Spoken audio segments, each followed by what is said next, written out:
Hi, Saen Higgins here. And in this video, we're going to talk about how to build generational wealth. You're going to love this. Start building your family's financial empire today. That's right, today. Literally, don't think that that's out of your realm.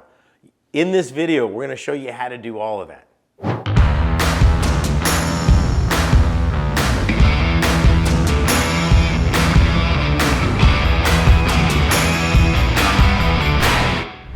Imagine being able to set your kids up for life so they never have to worry about working again. Wouldn't that be nice? In this video, we're going to cover exactly that. I mean, think about this. Think about setting it up so they don't have to worry about money again. This is what they call generational wealth, and we're going to cover that and a lot more in this video. Stick around to the very end, and I got a free gift for you.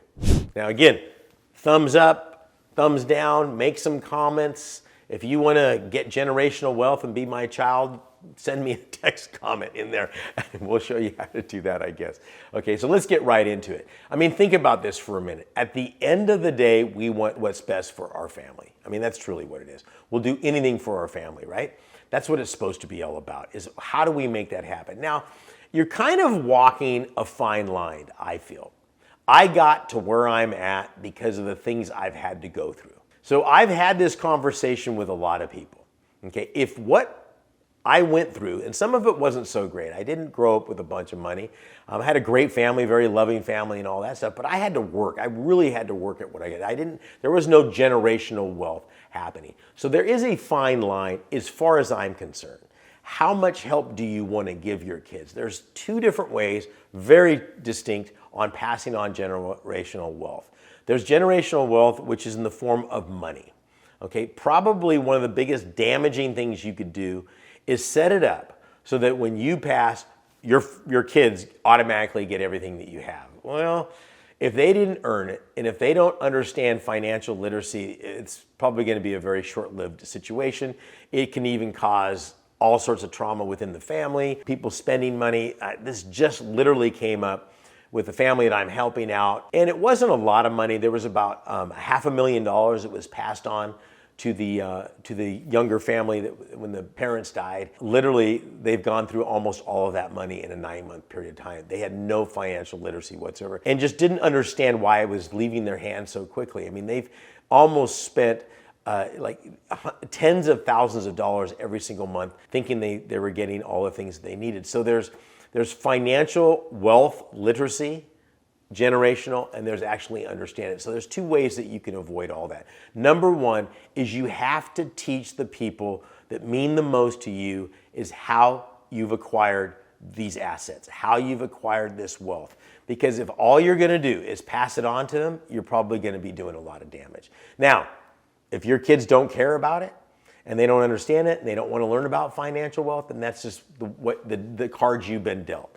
But you need to get them to understand, not just balancing a checkbook and what have you, but what does it mean when you have leverage? What does it mean when you say you have equity? What does it mean that you have an asset that's paying you rather than you paying off an asset? All of these things are super important that you understand. That is the first thing you need to do in generational wealth, is you need to teach the people that you want this to go to how to manage this. Because again, like I've said over and over again, there's going to be nothing more damaging than handing somebody some money that didn't earn it. So there's the fine line that I say that you're walking through. So I got to where I'm at because of the experiences I've gone through, yet you don't want your kids to have the same experiences because they were tough, but yet that's how you got to where you're at. So kind of in a tough spot, right? But in a lot of ways, if you teach them the accuracy of financial responsibility, a dollar earned is a dollar saved, a dollar saved is a dollar earned, all of those things out there, that's the first step. So you need to get them to understand. Take them to your meetings. Let them understand. Have competitions. I have a friend of mine that all of their kids, by the time they're 14, have to set up a company. Now, this is extreme, but I love this. They literally have to learn how to set up an LLC. He gives them $1,500, and they actually start their own business and get it going and get it profitable on that at 15 years old. And let me just wake up one day and go, okay, you're 15, you start a business. All of this education starts way before that. I know that I'm on the right road. I was getting ready to go camping. We had the truck all packed up. I promised my daughter we were leaving right at noon. I had one Zoom meeting to take care of. And I said, just entertain yourself for 40 minutes here and Daddy will be done just a little bit. And when I got done, I'm thinking, I haven't heard anything from Shannon. And all of a sudden I walked out into the garage and she had a bucket with a rag and she was washing the car. Now she was only 5 years old, so she could only, reach like the bumper of the truck, it's a big truck.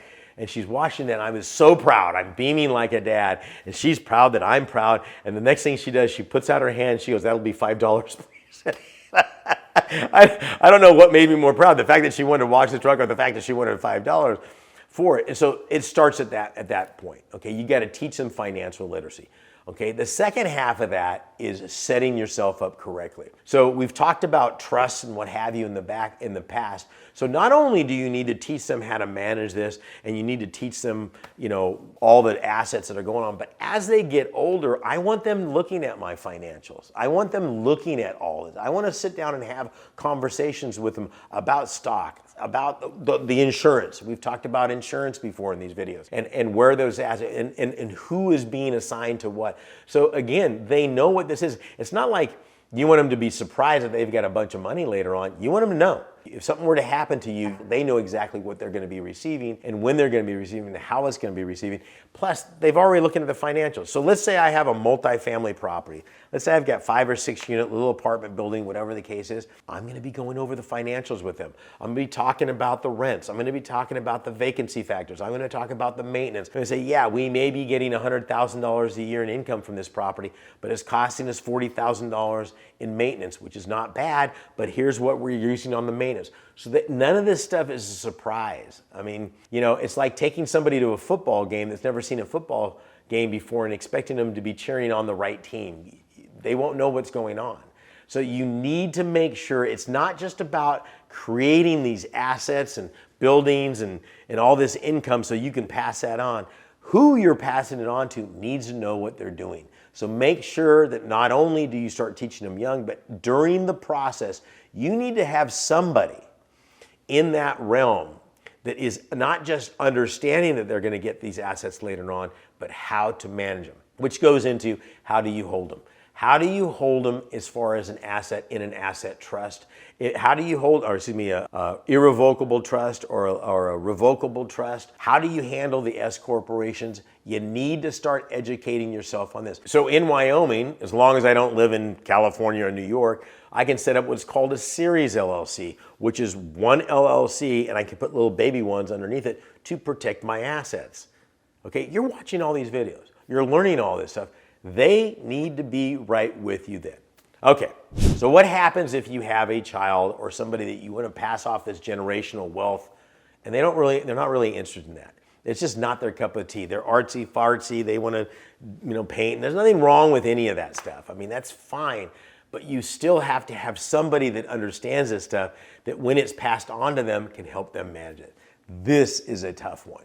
So you have to find somebody that's probably a trustee for several different trusts out there. In other words, they're set up to not make investments for them, but to suggest. So they can sit down and say, this is what your father, this is what your mother, this is what your uncle, this is what whoever you are in their lives have set up. Okay, I can help you navigate this as best possible, but this is how we're going to do it.